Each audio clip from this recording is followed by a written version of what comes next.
మీ business ఏదైనా మీ ఊర్లో promotion చేయాలంటే అది సుమన్ టీవీతోనే సాధ్యం. ఇప్పుడే సంప్రదించండి. నమస్తే, వెల్కమ్ టు సుమన్ టీవీ.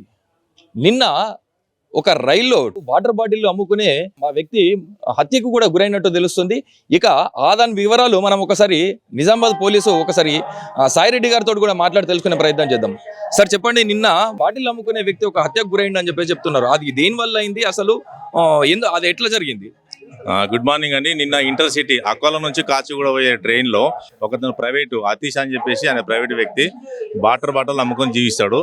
అదే ఉమ్రి గ్రామానికి చెందిన వ్యక్తి, అదే గ్రామానికి చెందిన వేరే జమీర్ అని చెప్పేసి అతనితో చిన్న గొడవ అయింది. పాత బాటలు అమ్ముకునే విషయంలో పైసలు ఇవ్వలేదని చెప్పేసి ఇతనికి చనిపోయిన అతనికి గొడవ జరిగింది. ఎక్కడ ఉమ్రి దగ్గర, ఉమ్రి నుంచి కర్కెళ్ళి ప్లస్ ధర్మాబాద్ అని చెప్పేసి ఆ మధ్యలో గొడవ చేసుకున్నారు. అదే సడన్ గా ప్రొకేషన్ ఏంటంటే అక్కడ ఉన్న కాంచు గ్లాసు ఉండే సీసా ఉండే, ఆ సీసాతోని అతీష్ అనే వ్యక్తిని పొడవడం వల్ల ఎక్కువ బ్లీడింగ్ అయ్యి అక్కడ వాష్రూమ్ దగ్గర పడిపోయిండు. మాకు ఇన్ఫర్మేషన్ రాగానే ఇక్కడ మేము 108 డ్యూటీ డాక్టర్, మెడికల్ డాక్టర్ అందరినీ కూడా పిలుచుకొని చూసాము, సిపిఆర్ కూడా చేయించినాము.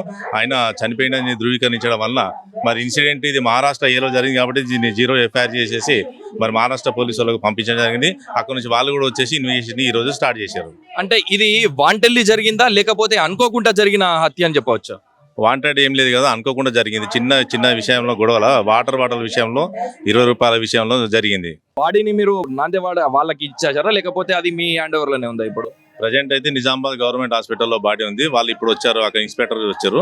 వాళ్ళు పంచనామా నిర్వహించుకొని బాడీ వాళ్ళకి అప్పచెప్తారు. నిన్న జరిగినటువంటి హత్య అది అనుకోకుండా జరిగింది అని చెప్పేసి కూడా చెప్తున్నారు. ఒక బాటిల్ల విషయంలో మనిషిని హత్య చేయడం జరిగిందని చెప్పేసి రైల్వే శాఖ గారు కూడా చెప్పడం జరిగింది. బాటిల్లు అమ్ముకునే విధాన దాంట్లో ఖాళీ బాటిల్లో విషయంలోనే ఈ సంఘటన జరిగిందని చెప్పేసి కూడా చెప్తున్నారు. అది మన దగ్గర కాదు కాబట్టి ఈ ఎఫ్ఐఆర్ ని 0 ఎఫ్ఐఆర్ గా చేసి నాందేడ్ పోలీసులకు కూడా అప్పచెప్తున్నట్టు కూడా మనకు రైల్వే శాఖ గారు తెలపడం జరిగింది.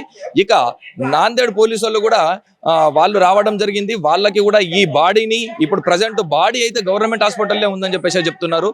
ఈ బాడీని కూడా వాళ్ళకి అప్పచెప్పి 0 ఎఫ్ఐఆర్ కూడా చేసినట్టు కూడా మనకు తెలుస్తుంది.